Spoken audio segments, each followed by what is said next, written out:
Bernstein Unfiltered. Unfiltered on 312 Sports.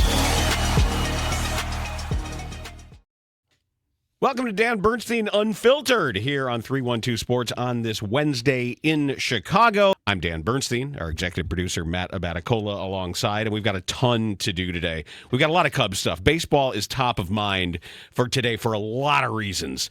A lot of main stories, a lot of sub-stories that we're going to get to. We obviously will have some Bears, too.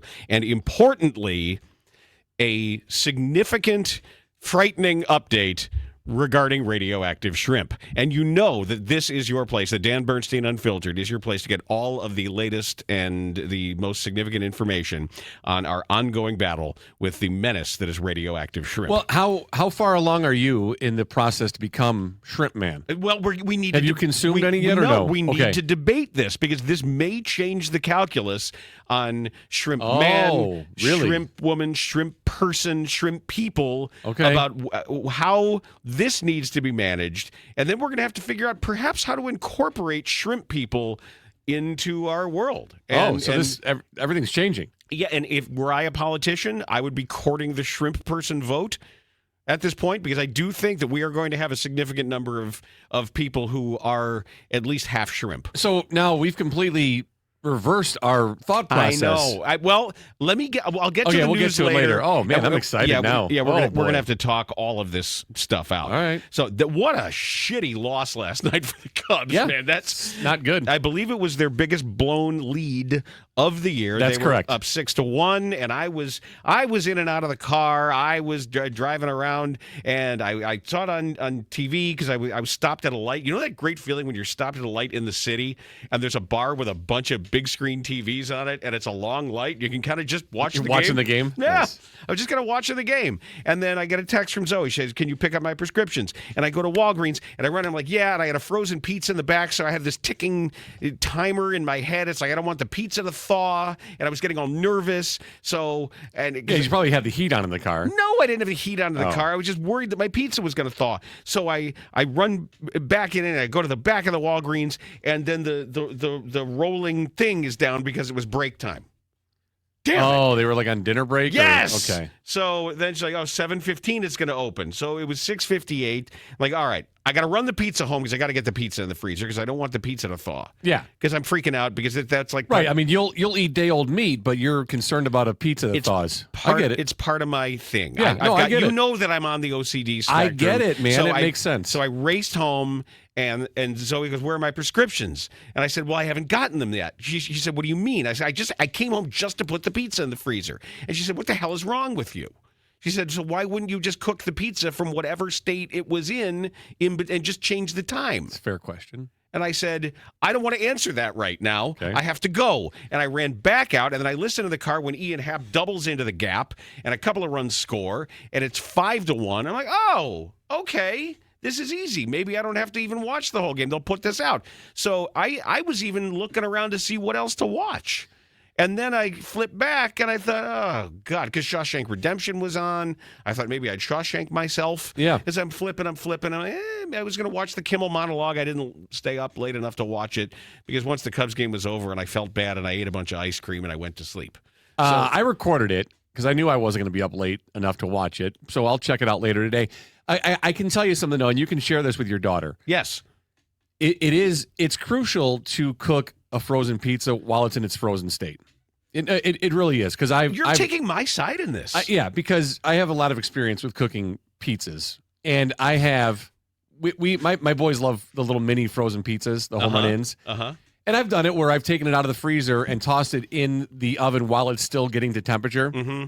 And it disrupts the actual proper cooking process. I know it does. And if you cook a frozen pizza from a thawed state, I know your cheese overcooks while the crust doesn't get crispy enough. Thank you have to. Yeah, I mean, as much as I want to agree and go with Zoe on this, you cannot cook a frozen pizza from a thawed state, and it comes out poorly. And I think I've been wasting a lot of my life because I realized I like the Uno's frozen deep dish now better than the Geno's. Really? Yeah. Okay. It's better. So Uno's is better than Geno's. The Uno's regular sausage deep dish. Okay. Is the crust is better. it chars. If you do the 55 minutes from frozen, Yeah. at 375, 55 minutes, like to the number to the second, you get just enough char on the edge of the crust. Make sure it's on the correct rack. All right, I'm going to try it. And you let it rest. Where do you put it? You put it in the middle, or does it go whatever on top? Yeah, I think it's in the middle, Okay. and it's perfect. And then I do a tiny drizzle of good olive oil. Okay. And it is. And you just do sausage. Yeah. Okay. Yeah. So I destroyed it. Let your daughter know 999 times out of 1,000, I would take her side on this particular and case. everything else. She is wrong. Okay. She's wrong. You have to cook a frozen pizza from its frozen state. Otherwise, it does not come out properly. So I was not a crazy person. You racing are, home but you're not a crazy person to in this do that. case. I Yes. came just to put the pizza in the freezer, and then I go back out, and then I get in line. And of course, by the time I get back in line, the line is 8 people deep at Walgreens. Just as of course it was. Just as they're rolling up the security thing. So I go to CVS in Vernon Hills. That's my pharmacy. Sure. And they have that window for lunch breaks. Lunch break and dinner break at my Walgreens. When I was home during the day working, I would go and get my prescription during the day when I needed to. And no matter when I went, they weren't always closed within that window. Sometimes it was like 10 minutes earlier. No. Yeah, Stick to it. I was very disappointed. Stick to my routine. Like, so much so to the point where I almost complained, but I don't complain. So I would leave and just come back and just be like, come on, let's get it right. And there's 2 pharmacists that work at my Walgreens, and they both look exactly like Craig Calcaterra. Oh. I think it's mandatory at requirement? Walgreens. You're not allowed to be a City of Chicago Walgreens pharmacist unless you look exactly like Craig Calcaterra. Okay. Maybe it is Craig. I don't know if he's. Did you ask? I should, but it's like there's David, who's the main guy. Okay. And then there's the Fool's David, who looks like David but isn't David, but he's also bald with salt and pepper like stubble on his head and wire rim glasses. Maybe they're related. They're not, because one's like slightly bigger. I don't know what they did. But family members can be different it's like sizes. They stamped out pharmacists. I mean, I'm over 6 foot. My brothers are under. I don't know. I possible. don't think they're related. Different sizes. They may be related to Craig Calcaterra. But you could even be related and look different. That is true. Yes. It is possible. I haven't researched it, but I will. And then I was dismayed at the Cubs game last night. There's a lot going on in that game, too. Yeah, well, a lot. Before we get into the details of it, Kyle Tucker's there. And they showed video of him jogging. He did a fake swing. A bit, yeah. And he ran to first base. All right. Really good at the seed chewing, though. That's a hard skill to get a handful and then do one at a time. And to be able to shell it, eat the kernel, spit the shell. I can do it now, but it took 2 baseball seasons to master it. It actually distracted me when I played baseball. Oh, really? Yeah. Well, I'm sure it did. It actually so I switched to beef jerky. Okay. Yeah, I could see how your brain would you were focused too much on the process itself. And like getting mad if I didn't do it right. And what did you play?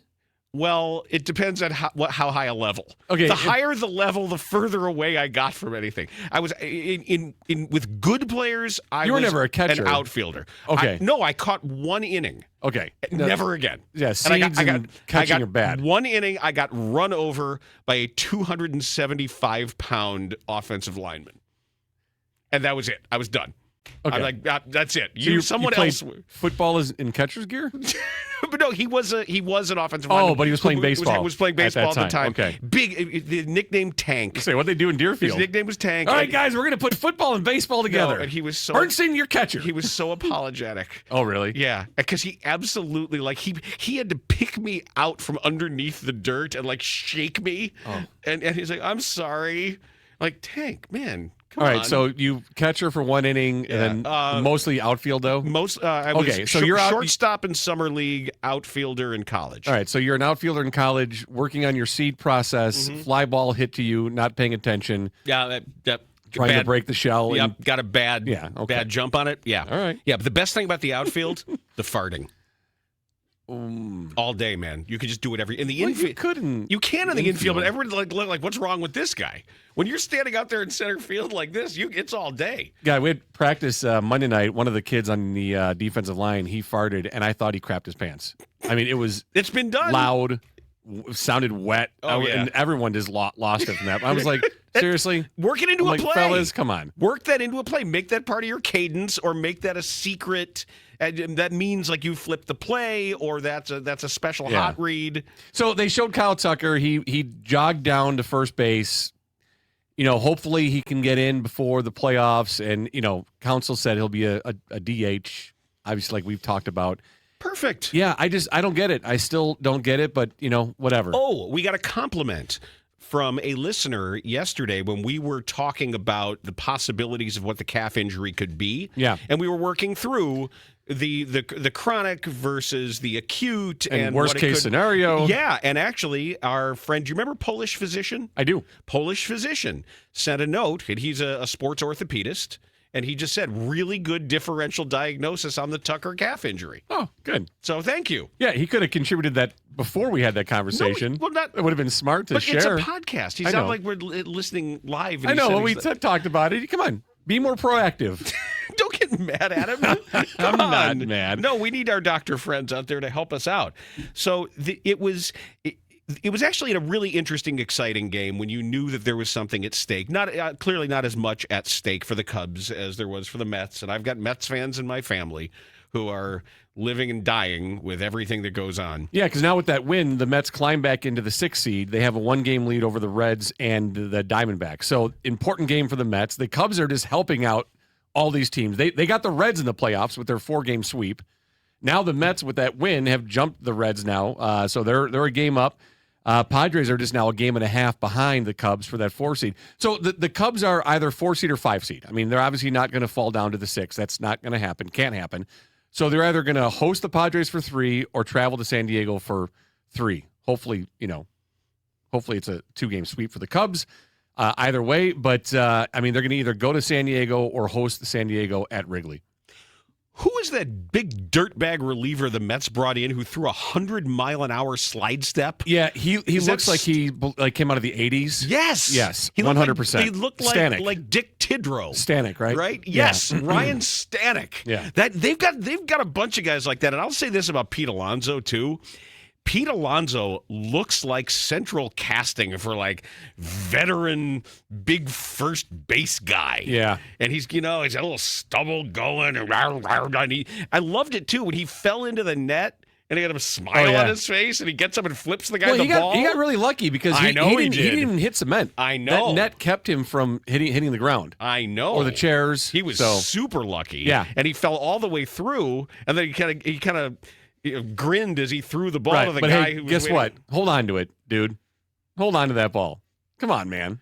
That's a kind of a tough catch. Oh, that's a real tough catch, but hold on to it. Yeah, you're the polar bear. Right. You're the guy. You're the guy. So the Cubs with that 1.5 lead on the Padres, the Mets now in that final spot in the playoffs. These games now, they are important for the Cubs, whether it's home field or not. But the Mets are fighting for their playoff life. They are not going to not show up tonight and play again 7:05 game. But you looked at it with Michael Soroka in there right before the inning got lost, where the Mets tied the game. There was a shot. I think it was to Alonso, hit it off the wall, and another 2 or 3 feet. That's in the basket, and he served it up right down the middle of the plate. And I'm like, oh man. So then they take him out. They bring Rogers in, and what's Rogers do? I mean, serves one up right down the middle of the plate. The Mets, I mean, they slug. I think they're 5th in baseball in home runs. They slug. They hit home runs. Can't serve these balls up, man, when we're, coming in relief.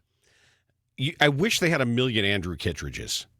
I really do. That's the guy I want to duplicate because they're asking so much of him. Yeah. He's the guy. He's the only guy you can really feel really good about right now. Yeah. That circle of trust is basically old-ass Andrew Kittredge out there just dealing. And I like watching him pitch. Like, it's enjoyable to watch him pitch. Like, early in the season, it was Porter Hodge. Like, Hodge is a guy, his uniform's slightly too small, and he looks like he would rip your head off if you got into a fight. No, Kittredge looks like a guy playing strikeout at the local grade school. Like when you and your friends would go over and chalk a strike zone on there, and every time it's just like just got that lean back and just he's fun to watch. I mean, that was Porter Hodge early in the year. Kittredge now, it's really enjoyable to see him on the mound. But yeah, they need more guys to be. I mean, that last night couldn't happen. You not after a 4-game sweep. You're at home. Nope. And you're fighting to keep home field advantage. You cannot lose that lead. When you're up 6-1, this can't happen. Terrible, terrible loss. Let's hear from Craig Counsell, because he had some thoughts. He's got a job to do right now because he's got a leaky bullpen. He is missing one of his best players, and we're going to get to his third baseman in a little bit. But this is what he had to say after last night's disappointment. Right, kind of mid back and on kind of on one of the ribs. This is on Cade Horton. Cade was sick this week. Like we've had a couple guys sick, and he was coughing a lot. He noticed the symptoms kind of Sunday, Monday-ish. No effect throwing, and it just started to tighten up a little bit. So we pulled the plug on it. Then we're just going to have to evaluate it moving forward. He had a little no symptoms throwing. He threw his bullpen. He threw yesterday. No symptoms throwing. He just had a little symptoms on deep breaths. So, likely just the illness has caused him to cough. Has been coughing a lot. That may be it. I think that's what we feel like it probably is. And we wanted to be extra careful during the start tonight. So we stopped it. We'll see how he feels tomorrow. I think next couple of days will be important. He wanted to keep going tonight, and we said no. So I'm just kind of see how it goes the rest of the week. We lost. They came back. They battled well. They got some big hits for sure. We didn't put together a complete enough game to win. I watched the video. He wasn't taking a big drag of a heater there. It's what it kind of sounded like, right? Yeah, we lost. And we just didn't get the hits that we needed. It's not Jim Leland. No, it's not. Right. If you knew it were Jim Leland, it would be definitely a heater. Yeah. And Jim Leland not the only one. Or if it were Terry Bevington, it would be a huge swig out of a beer, and then he used to mouth burp. Nose burp. Oh, you'd Jesus. sit at his desk, and you'd literally sit around the desk with Bevington. I'm not sure what happened, and. A nose burp. Yeah, that's special. Yeah, he'd try to hold it in because he didn't want to come out through his nose. Because if he didn't, it would be like a Barney Gumble flapping lips. So he would just let it come out and he'd breathe it on everybody. It's like, come on, you just have a little bit of dignity. Well, not so much. Right. He had his pants on. He was exactly just in his jock. Don Zimmer would be sitting there literally with no pants on. Right. Yeah. All right. So Cade Horton had a cold, develops a cough. I can see it. I mean, your back muscles get sore. Is this like when the Russian? How bizarre! No, I'm just wondering if this is like when the Russian premier has been dead for 2 weeks. Yuri Andropov has cold. It's fine. Yes, he's good. Why wasn't he at the military parade? He is cold. He is fine. Meaning he is cold because he's dead. At least Cade wanted to stay in. They took him out. Wanted to keep going. Thought he could keep going. He gave up the leadoff home run to Lindor and then settled down and became Cade Horton and got 3 innings out of it. All right. Here's my overthink it question. Okay, go ahead. Did this cough, this cold, did the coughing exacerbate a pre-existing back injury that only came to light because the coughing hurt? Or did the coughing itself create the back tension? Fair question. I'm going to go with the coughing itself created the back tension because he's had zero signs of anything happening this entire second half of the season. I understand. He's a young pitcher at a new innings load, and I just wonder if it's like, oh, it hurt. Why does it hurt to cough? Is that because I've got a back strain because I'm pitching a lot of innings? I mean, have you ever had a back strain from coughing? So I've pulled my trapezius sneezing. Yeah, so it's not an uncommon thing. I think trapezius. I think we've all done that. The trapezius sneezius. So it's not too far of a stretch to say that this is what caused that. So I'm going to go with that. Okay. I'm going to believe him on it. He hasn't shown any signs of anything anytime this entire second half of the season. So let's go with it there. Okay. That it was just that particular thing with the cough. All right, I'm that he wanted to stay in. I'll let you talk me off of that Yeah. one, because sometimes you didn't know really that your back was strained or your back was overworked until something awkward or different brings that out. And even so, watching him pitch throughout those 3 innings, as he went through, he looked normal. He didn't look abnormal. He didn't look like his mechanics were off at all. So it was fine. I'll go with it there, and hopefully he's better in a couple days. And maybe they get a doctor in house that can do some antibiotics. Maybe get a trainer that can look at people's calves, so you're not flying to voodoo doctors in Tampa. I mean, let's get some stuff at home. Let's take care of that. Well, they did. Unless he's like on a plane to Washington State right now to go see some specialist who takes care of the coughs, and he's in a cave somewhere. Or perhaps he's heading out to see Lee Greenwood sing. That may because sometimes Cubs just say, well, damn it, I need to hear Lee Greenwood. It's been too long, and it's very important to me. I need to hear Lee Greenwood sing live. I follow Lee Greenwood around, and I always hear it's really important to me to have the fireworks blowing up, and I hear Lee Greenwood to tell me I'm proud to be an American where people know I'm free. Because I think Matt Shaw thinks we're stupid. Okay. I think Matt Shaw thinks we're stupid. If you want to go to whatever that was, be honest about it. Just be real. Just be honest. Don't put up layer after layer of all of these claims and disclaimers, because I have a lot more questions.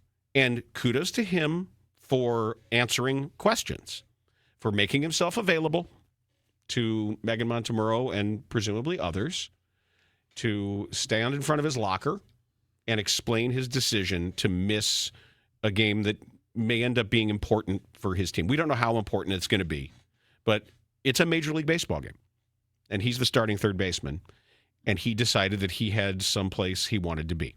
And I do understand the MLB's bereavement rules and how that all works, but I want to be clear about something that there's certain things in here that simply make me want to know more. I would like to ask some questions regarding this. When he went to this, and first of all, let's define this. This was as much or more a political rally as it was a memorial service. That's what it was. They were selling merchandise. There were fireworks. There was Lee Greenwood. And what came out of it were comments by politicians about their political movement. Primarily, those were the headlines. "We are the storm" was one quote. "The dragon has been awakened."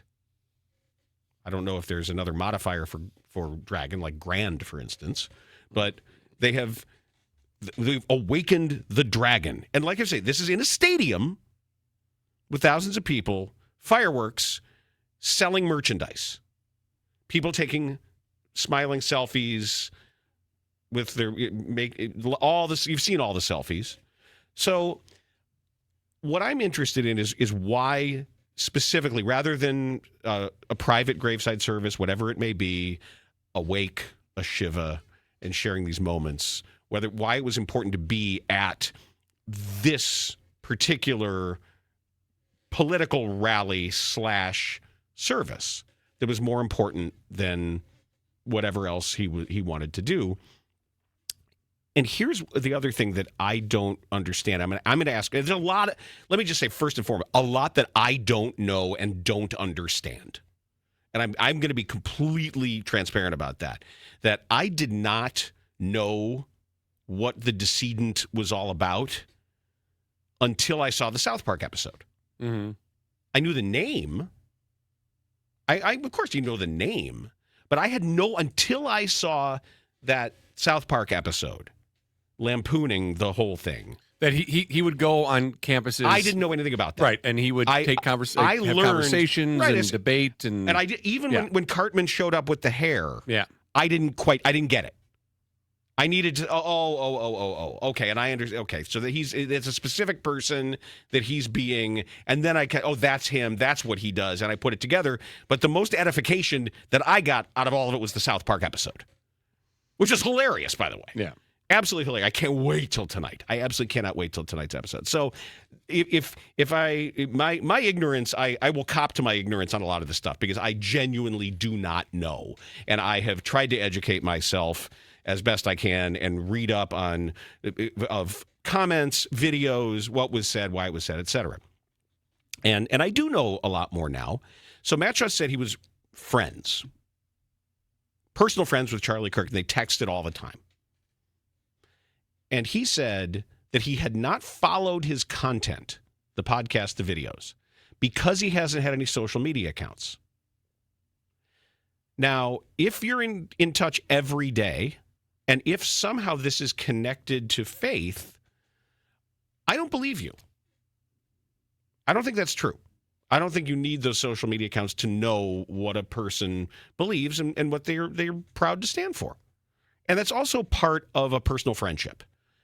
At least in my eyes, my question would be, is this what you can say? A person who believes these things, a person who says this, or a person who stands for this, a person whose entire personal or professional life, wherever one meets the other, is about these things, that's someone whose friendship is meaningful to you. Do you believe the same things? Is that part of your friendship? And I'm also curious about when he says it's about his faith. And okay, that's your faith, but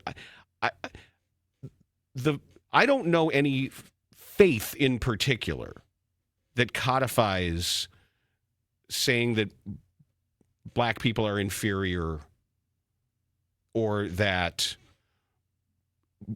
LGBTQ people should be demonized or trans people should be blamed for things. I'm going to need some help in understanding how one's faith connects to those hatreds, because I just don't get it. I always thought that the teachings were of peace and love. But that could simply be somebody could simply say that no, you're wrong. We believe that we're supposed to hate these people, demonize these people. These people are lesser, and the idea of great replacement theory and how that fits into religion. All I'm saying is I have a lot of questions, and I think to say that for him to say I don't know about these things, I don't know, I don't necessarily believe him. Because there's a lot more to this, and there are a lot more questions that okay, well, this is what was said. This is, you show a video and say, this is what's being said in this video. Do you agree with this? There are certain things. At least, look, Clayton Kershaw wears his homophobia on his hat.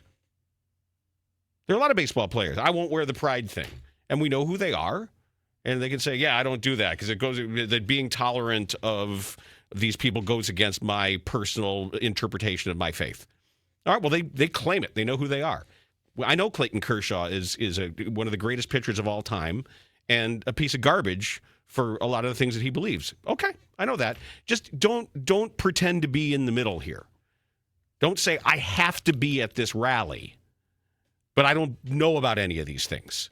It's right in front of you. You're sitting there. You're walking by the merch tents. You're sitting there as the fireworks go off. You're hearing Lee Greenwood sing. You are hearing the president talk about how proud he is to hate his opponents. It's all right there. Awaken the dragon. We are the storm. So now to come back and say, I don't know about any of that. That strains credulity. Yeah, because it was Matt Shaw's, his own words that they texted. Did he say every day or regularly? After every game? After every game. But those were his words, correct? Yes. I want to make sure I have it right. Okay. Yeah, it's interesting that if you're going to have that kind of close friendship, because I have some really good friends in life, and we don't text every day. But if I was texting someone every day, and even the guys that I'm close with that I don't text every day, I know who they are as people. And that plays a factor in the relationships that we develop and exactly. I choose my friends in large part based on what they stand for. Right. Or it may impact a potential relationship based on what people stand for. Mm-hmm. I mean, which is fair. Just don't. All I'm going to ask is believe what you want to believe, support Sure. what you want to support. Yeah, absolutely. You're absolutely entitled to all of it, but don't treat us like we're idiots. And some of this stuff just doesn't pass the smell test. About, well, I don't know about any of that. I don't know about any of that. Because when somebody makes a living out of using faith in large part to justify hatred, to justify othering people and calling people enemies, and I don't get that. I don't understand it. It's never been properly explained to me, and that just may be, a hole in my knowledge, and I certainly could understand if that's the fact. But I've heard from a lot of Cub fans who are saying they're having a difficult time reconciling their feelings about Matt Shaw. And because there are a lot of gay Cub fans and LGBTQ Cub fans. They have a pride night. They've got an owner who's gay. Yeah. And it's hard. And I can understand why it's hard. And but that's sports. That's sports. And that's sport. Look, you got the Ricketts own the team. We've seen their emails. Yeah, and I understand. I can empathize where people are coming from as Cub fans that have this difficult decision they're faced with. And the decision really is, am I going to root for my team or not root for the team because one of the guys on the 25-man roster feels strongly in a way that opposes my lifestyle. That's every team you root for. That's every team. And it's not even just political beliefs or human beliefs, but it's about criminals too. You have criminals on teams that you support and that you root for. Look, we went through this with the Aroldis Chapman thing when they won the World Series. And a bad guy. And most owners are evil billionaires. Right. Right. So it's, I get it, and I understand the difficulty there, and I really feel where people are coming from on it.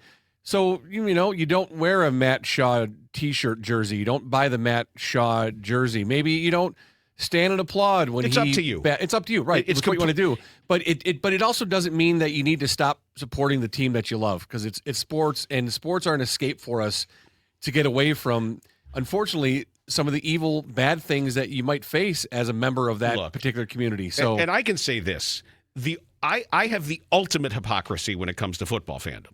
Right, and I cop to it. Yes, you do. You owned it for years. My essential hypocrisy that I can get over it. Football is awful. Football is destruction of human beings. But God, I love it. Right. It's absolutely one of the most glorious sport out there. Right. And people can get mad at you about it and say, all right, you can't go out and scream at the top of a mountain how dangerous it is for your brain and you shouldn't do it because it's terrible for you, but then go out and love the sport so much, how much you do love it, because, hey, and be honest about it, it's not my brain, it's not my kid's brain. I don't care. I'm going to watch you do it to your brain. Yep. That's fine. Yeah, it is. There is so much hypocrisy with it, but you're out front with it. So again, if you're struggling with it, I get it. But that's a decision you have to make on your own. And it's probably one of these situations where, in large part, ignorance is bliss. That you probably don't want to get to know your heroes. You probably don't want to say, if you went to every Major League Baseball clubhouse and actually heard what everybody really thinks about everything, you're not going to be a fan of anything, depending on how you feel about stuff. And I also think, and that's one that cuts both ways, right? Absolutely, both ways. And if you have kids, maybe it's an opportunity to have that kind of conversation with them about idolizing sports heroes for their abilities and not for who they are as people. I have had that conversation many, many, many, many times. Right. Yes. Can I give you some Cubs numbers before we go on, or do you want to? Because there's some other MLB stuff here. Yes, please do. So I want to where my brain goes. I'm thinking worst case scenario, and I'm thinking what happens if the Cubs have to go to San Diego for the wild card series. So again, just in case you forgot, it's a best of 3, all 3 games in one location. So if the Cubs were the 5 seed, they're playing the potential of all 3 games in San Diego, in case you forgot how it works. Dan, 240, 320, 407, 727. Those are the Cubs splits as a team at home. At home. Wow. 256, 320, 441, 761 on the road. Slightly better on the road. The Cubs have 89 home runs at home, 120 on the road. Maybe they don't want home field advantage. Is this where you're getting at? Well, a little bit. So and also because it's not as bad. Teams win these series. Yes, it's not as bad as you think if this is the way it ends up. A batting average of balls in play, they are 13 points higher on the road. Their pitching, they have a slight edge at home, but it's pretty much a wash, but a slight edge at home. PCA is much worse on the road than he is at home. So he's definitely a home field guy. Nico Horner, it's a wash. He has more home runs on the road, I think 5-1. He's barreling everything. He's playing so well right now. He doesn't have any power, but he's barreling everything. Yeah. So it doesn't really matter for him. It's a wash. Suzuki, 100 points higher OPS on the road. Hap, his OPS is 80 points higher at home, so he has a little bit of advantage at home. Swanson is a wash. Michael Busch, his OPS, 769 at home, 875 on the road. Much better on the road. Jeez. His home runs, he has 9 at home, 21 on the road. Total bases for Michael Busch, 99 at home, 150 on the road. So much better hitter on the road this year. Kyle Tucker, he has 7 home runs at home, 15 on the road. His numbers, 243, 361, 771. On the road, he's 292, 524, 923. It's not even close. So what's the conclusion? So the conclusion is, if the Cubs have to go on the road, and you can look at the Padres as well too. The two teams have split their series this year. They're 3-3. The Cubs have lost 2 games at San Diego this year. They won 2 or 3 at home. The Padres are slightly better at home offensively, much better at home pitching. I was going to say, have you done the Cubs pitching splits entirely? Because I would think that you'd have to look at that too. Yeah, no, their pitching at home is slightly better because the home runs at Wrigley this year are down across the board. Pitcher's Park. Yes, it has been much Pitcher's Park this year more so than ever. Now there are 2 guys though that are really, really bad. So Kelly at home has 10 home runs, 7 on the road, so he's much better at home. Matt Shaw on the road is much worse than he is at home.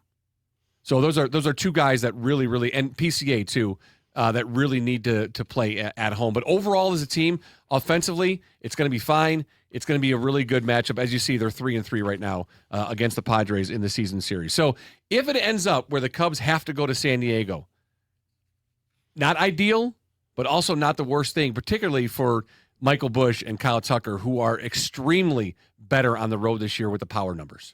So guess who was at my house on Monday? A famous person. Russ Armstrong. Yeah, how did you know? Because I'm smart. Russ Armstrong, the owner of Chicago Window Guys, came over on Monday. It had been a while. So the first thing he goes, let me see the windows I put in. So he showed me, he said, see this builder's window? You see how the metal spacer here is all rusted? He goes, come here, look at the windows I put in. And then he showed me his window. He goes, see, that is, what did he say, a butyl, some polymer that I didn't know exactly what the syllables were. He said, see how that's absolutely pristine? That's perfect. And he was showing me, he said, well, that's what we're going to do in this next round here. And he's looking around, and he's looking at the window. He goes, okay. He goes, yeah, these are crap. And I said, well, I've had these for 20 years. He goes, yeah, they're crappy windows. Can I put some real windows in here? And I said, of course you can. And he went around, and he looked everything over, and he goes, great, awesome, terrific, this is great. And he's just a delightful guy. And he's also going to do this for you if you need windows. Russ will come out and he'll show you all the stuff you need to know about why his windows are so good, and then he's going to give you the best deal. And it's really important, especially as it starts to get cold. Don't wait on this, because you're going to save money. You see what's happening with like heating and cooling bills and energy costs going through the roof? The best way to save that money and bring that bill down is have these double-hung, double-paned, low emissivity windows that keep the cold in, they keep the warm in, whatever you want. You've got it inside your house instead of it leaking outside your house. And Russ can do a room for you. He can do a handful of windows, or he can do them all. There's no high-pressure sales tactic. He's not going to stay around your house longer than you want. He's not going to sit there and go through your fridge, but he'll come over and he'll explain why it's the best deal through him and why all this other stuff you hear is mostly sales gimmicks. So have Russ out. And remember, his people install everything. There's no third-party labor. It's all his guys. 847-302-9171. You can check out all his 5-star reviews at windowguys.com. Russ is great. He wants to come to your place, Maddie. I know. I got to call him. I'll call him. You got to have him out there. And everybody to whom I've recommended Russ has raved. 847-302-9171. ChicagoWindowGuys.com. He's such a handsome celebrity, too. I'm surprised he can even leave the office now. I know, and all of his security people. Oh, yeah. And the number of limos that have to pull up. Like, you think he's just going to pull up in his car, but it's just like, these bulletproof limos, and all these people get out with earpieces, and they make a phalanx for him to walk through. He stops on top of the stairs and waves and smiles. They have to come like he's a big shooter. Is his code name still Glass? I don't know. I think that would be a little obvious. Oh, I think it changes. They must have changed it. Okay. They have to keep changing his code name. Glasses just to make sure he's protected.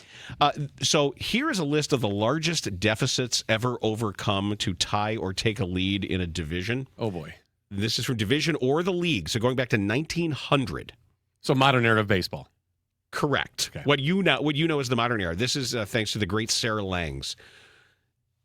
The 2025 Cleveland Guardians trailed Detroit by 15 and a half games entering play on July 9th. Was it really that much? It was 15 and a half. Oh. It was 10 and a half entering September.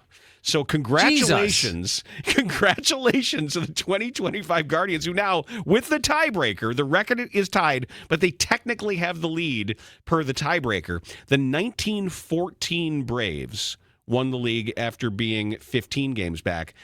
I'm old enough to remember the Boston Massacre and the 1978 Yankees, because I remember coming out of Temple on, I think it was Rosh Hashanah, when Bucky Dent hit the home run. Oh, yeah, you would have been 9. With Willie Randolph's bat. Yeah, wow. And we turned it on the radio, and that's when it was a national, even though we're in Chicago, everybody in the country was following Yankees Red Sox because of what was going on. And I was a Yankee fan because Al Rosen was president of the Yankees, and I'm a shirt-tail relative of Al Rosen, and he kept sending me stuff. I still have a baseball autographed by Babe Ruth? Every member of the 78 Yankees. Oh, wow. Except Reggie Jackson. Oh. Okay. But there's multiple Hall of Famers on. That's awesome. Yogi Berra. And so I think it's worth a lot of money. You should sell that. No. Oh. I'm not going to sell it. I have it. Actually, you know what? I think I have it. I should put it in my backdrop, my home backdrop. Like in a case? Yeah, it's in one of the little you have it. Okay. lucite squares. But this is an incredible baseball story. That's insane. That's going on. It's insane. I didn't realize it was, what did you say? It was 10 and a half? It was going 10 in September? and a half going into September. Wow. Yeah, so the Tigers right now have the 6th seed in the playoffs, with the Guardians leading the division. Houston's a game behind Detroit for that final spot in the playoffs. Yeah, they're leaking oil badly, though. Yeah, they are. And the Tigers are just a game behind the Red Sox for that 5 seed, hoping for the Yankees and Red Sox to stay there at 4 and 5, because I want that wild card matchup. But yeah, it's not done with either 5 or 6 games left on your schedule based on whether you play Thursday or not. So the Tigers with a 1-game lead on Houston, Cleveland with a 1-game lead on the Tigers now for the division. Man, that's crazy. But yeah, it's a good time, and baseball loves that. This is Absolutely what we want. Loves that. Yeah, this is what we want, and I know they're going to expand the playoffs further, but doesn't this feel just right? It does. It feels like enough. This is just right. This it feels like enough. Just enough of these little dramas. Because if you look at it, where are the other teams that are currently trailing in the wild card? Let me see how far they are out. Right, they're close enough to rebuilds and stuff, right? Let's see. So right now, after the Astros, who are 1 game out. On the outside looking in, the Royals are 6 games out. Rangers are 6 games out. That's just too much. And then on the National League side, the Mets have the 6th seed, where the Reds and Diamondbacks are 1 game behind them. Cardinals are 3.5. You know what's happening right now? This is the first time I've really felt baseball-y. There's something about the start to the leaves turning, and I know we've been the first month. And by the way, congratulations on the first month of DBU. Oh, yeah. It was noted yesterday. That's right. We had a town hall meeting here for Hubbard, Chicago. And, I don't think I'm talking out of school here. But I wanted to say this, too. Dan Horwich, sales guy here. Yep. Long time. He was a score guy and an XRT guy going back to the earliest days of Belmont Avenue. When I walked in the door in May of 95, he was already a well-respected salesman there.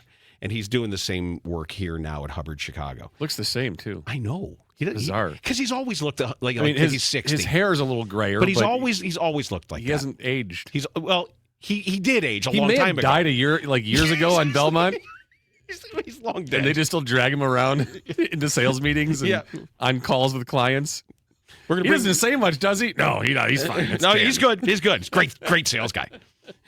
Great listener. That's why they close deals, so they don't bring him back. Great listener. Yeah, we'll sign right now. We haven't told you. We'll take it. It's fine. So he comes in yesterday, and after the staff thing, and he comes in and goes, "Isn't this different?" And I said, "What do you mean?" He goes, "Like the whole vibe here, like the culture, like this is like people sat down, we're applauding for other people and everyone else's successes, and it was so like supportive and genuine and like nice and genuine, authentic. Yep.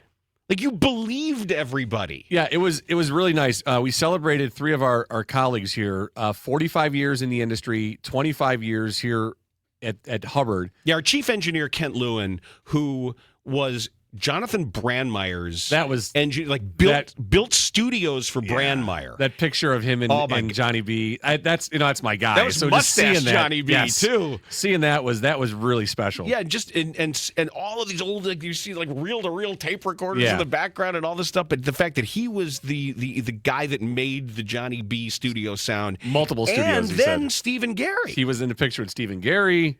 Worked for them. This is a serious OG in Chicago radio. 45 years at the various iterations of this corporation. Yeah, so really, really cool. And then we celebrated our guy, Carwow, 25 years. Old score guy, too. Hated all the attention. Of course he did. Yeah. And then out in sales, cars for 10 years. Lauren Cars. Yeah, but Dave Karwowski, too, was I believe, the first score marketing guy. When the station first started. Oh, wow. He was the original. I should say Carwow. The original marketing guy. So it was cool, and it was really, really genuine and really nice, and it shows from the top down with Keith Lawless, because he's just one of the nicest, most genuine guys you'll ever meet, and everything that he was doing yesterday in celebrating all of the Hubbard employees is just sincere and real, and it felt really good. Mm-hmm. Felt really good, and we got lunch out of it, too. It was good. Can't beat that. Yeah. I will say the chicken Caesar, not as good as the protein bar chicken Caesar, because I love a good chicken Caesar for lunch. We both do. Yeah. Oh yeah. I had a protein bar today on the way in. I stopped and got a PB&J smoothie. I was gonna guess. So good. Yeah. Oh my God, so good. Telling you, you've got to check it out. If you haven't checked out Protein Bar yet, please do so. We are going to have Robo umps in 2026, and actually, now that I checked time, I want to let's table that. I want to talk about it tomorrow, perhaps, but I just want to acknowledge the fact that 2026 that we're going to have the ABS. Is that what it is? Yes. Automatic ball strikes ABS system. Got to experience it 2 years ago at a minor league game. Not anti-lock brakes, but automatic ball strikes, and we'll discuss that. I want to tell you guys about a new sponsor right here on Dan Bernstein Unfiltered. Yep, very exciting. It's called Lucy. You can check them out at lucy.co. That's lucy.co. Now, Lucy products are 100% pure nicotine, always tobacco-free. Lucy products come in pouches, gums, and breakers. Now, breakers are their pouches that have a burstable flavor capsule inside that you can crush anytime for an instant burst of hydration and flavor. Lucy products are available in a variety of flavors: mint, wintergreen, apple ice, mango, berry citrus, espresso, apple cider, cinnamon, pomegranate. Yep, there's a lot, and there's definitely a flavor there for you. If you're looking for a tobacco-free product that delivers the kick of nicotine, or you just need that little extra boost in your day, help something take the edge off as well, Lucy Products has exactly what you need.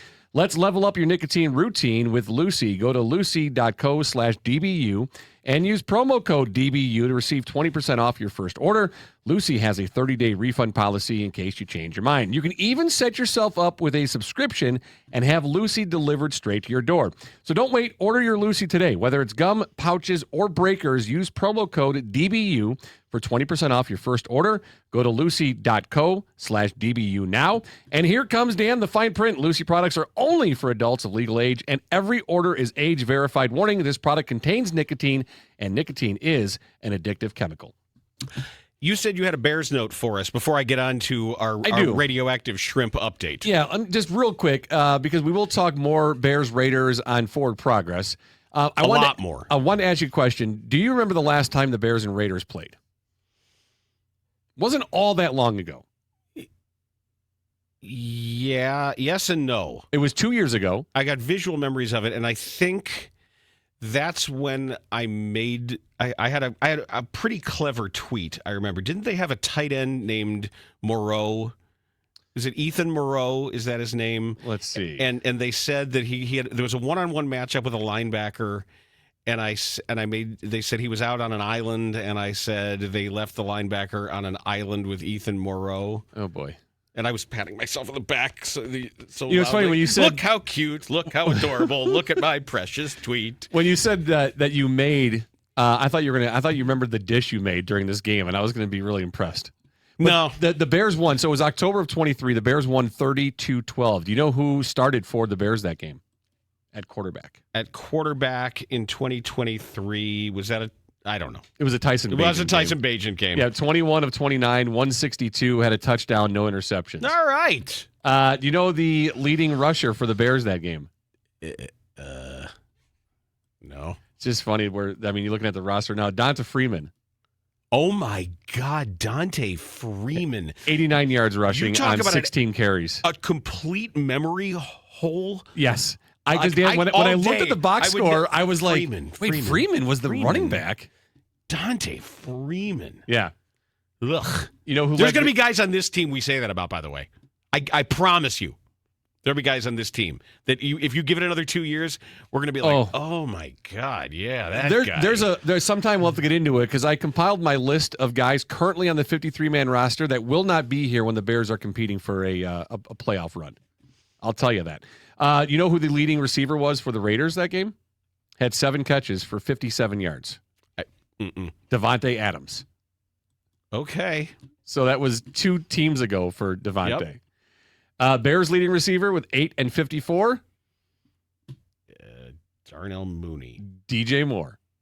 Oh, was Mooney already gone then? No, Mooney was there. He was there. Okay. Yeah, he had 4 catches for 32 yards. Okay. So that was the last time the Bears and Raiders played. And then looking at the matchup for this weekend, just want to remind people what the Raiders did this past weekend against the Washington Commanders. They allowed 41 points on 400 total yards of offense. Okay, so they're giving up a lot. Opponents are averaging 351 yards per game against the Raiders. They're moving the ball at 6.2 yards per play. So there is an opportunity here for Caleb Williams to continue to stack on what he's been doing the first 3 games. The Bears are averaging 25 points a game in these first 3 games. So there's an opportunity here to put more points on the board against a questionable Raiders defense. Now, my only concern is, can the offensive line provide the protection that's needed to run the ball as well as get the ball out of Caleb Williams' hands? Because Max Crosby is going to be looking for someone to kill. That's not my only concern. I am going to bring that concern, by the way, to an in-depth conversation on today's Forward Progress. Awesome. Because this DBU was particularly baseball-y, and that's okay. I miss going to my kids' fall ball games. I really do. I loved You liked fall baseball? I loved fall baseball. It was just, everything was just great. Yeah, Henry did it once 2 years ago, but with football, it was too much to do both at the same time. So he's just focused on football right now. Jackie's never done fall ball. We're just concentrating on football right now. Big game this weekend coming up for Libertyville Wildcats. We're playing North Shore at home again. North Shore. Need a win. Okay, because you're coming off a big win over Coming off McHenry. a big win over McHenry. Yep. Good. 28-0. It was a huge win. Hank with 2 touchdown passes. Nice. Yeah, we actually had two touchdowns called back for penalties too, so there could have been more. How on Bears the board. of you. We had 4 interceptions, 1 for a pick 6 from one of my linebackers. It was awesome. Yeah. Well, I am waiting to find out when the Tulane Baseball Club is playing Louisiana Lafayette for their first fall series. But I'm not going to Lafayette to watch the series. But why? It'll be on Game Changer. They do all their stuff on Game Changer. They've got a little dugout assistant who handles everything. Is Game Changer not great? It's so good. It's so good. But the problem is there's 2 Bernsteins on the Tulane Baseball Club. Oh.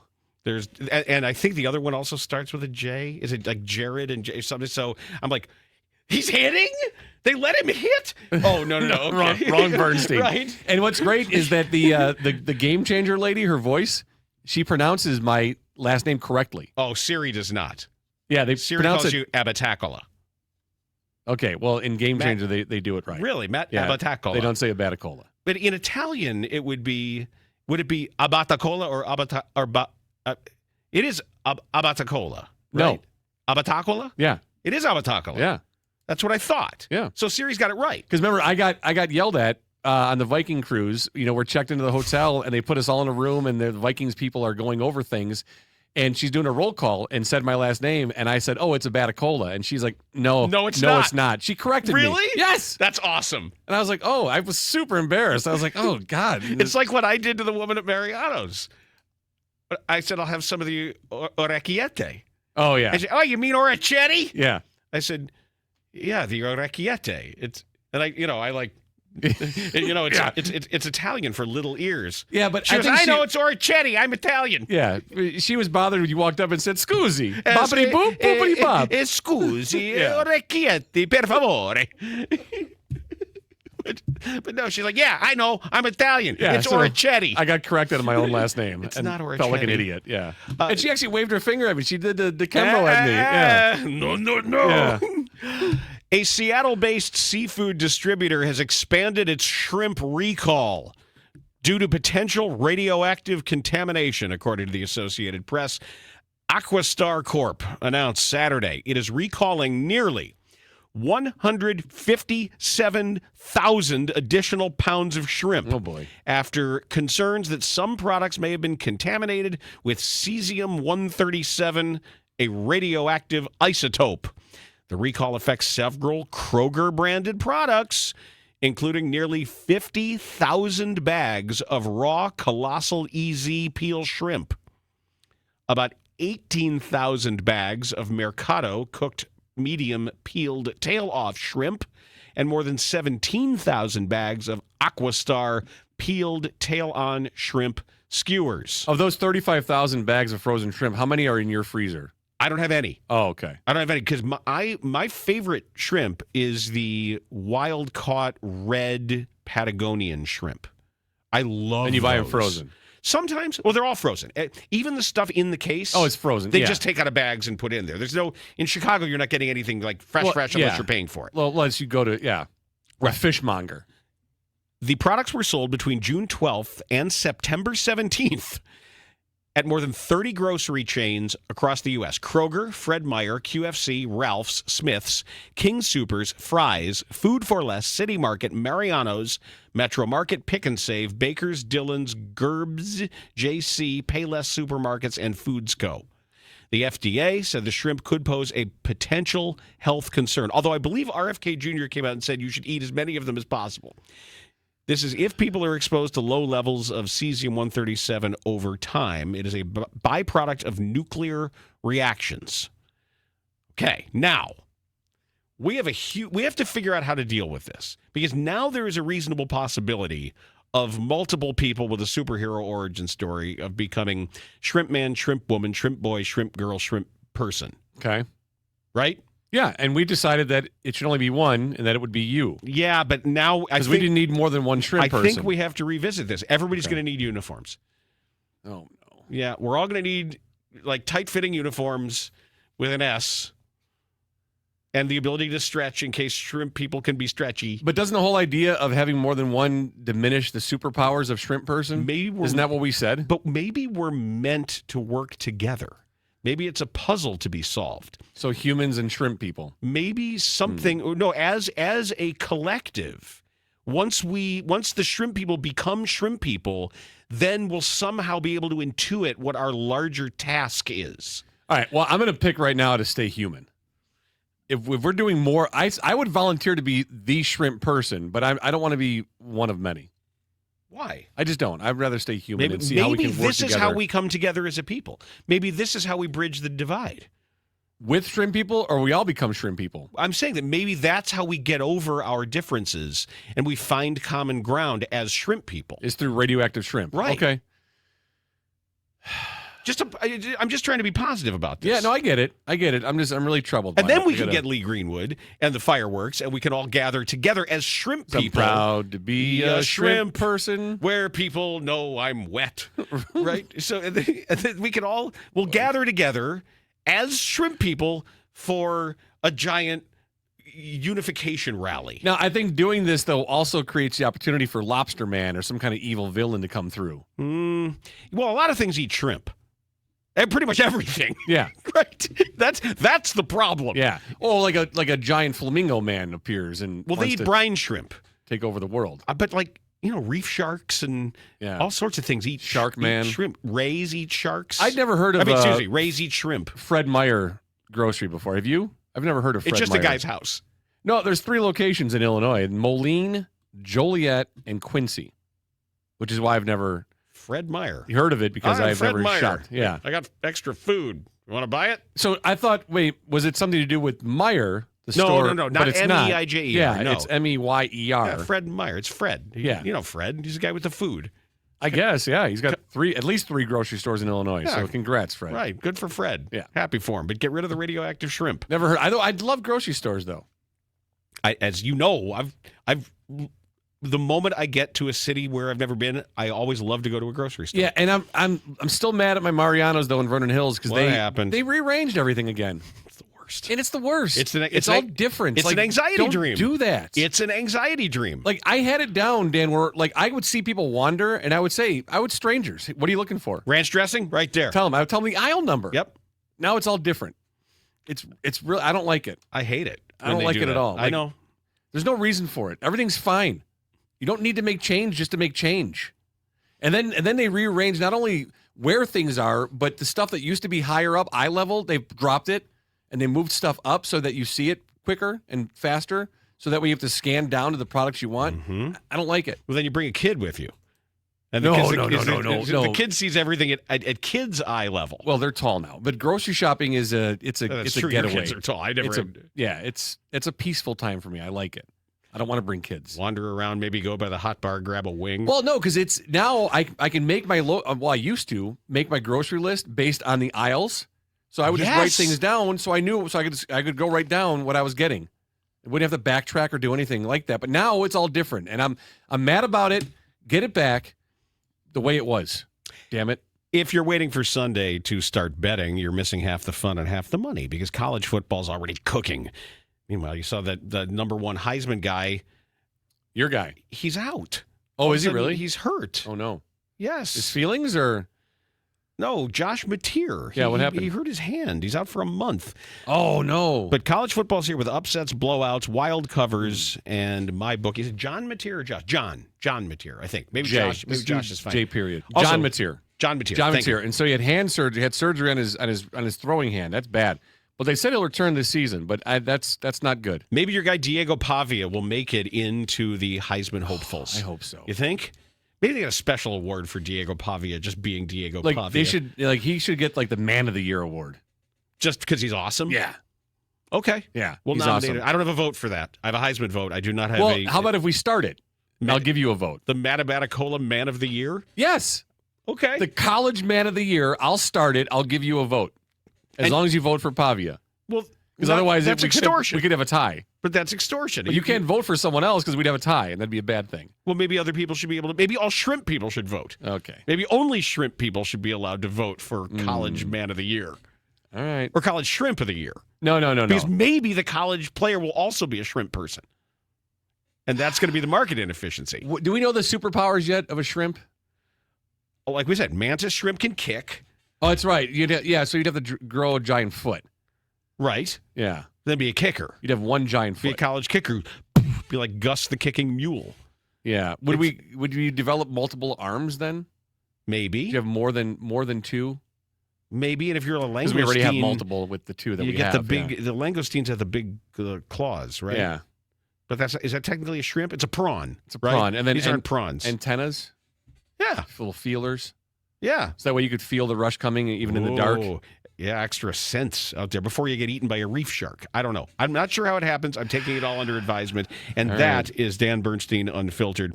Thank you for tuning in. What the hell was that? Yeah, we never know. Thanks for tuning in to today's episode, brought to you in partnership with my book. Dan Bernstein Unfiltered. Unfiltered on 312 Sports.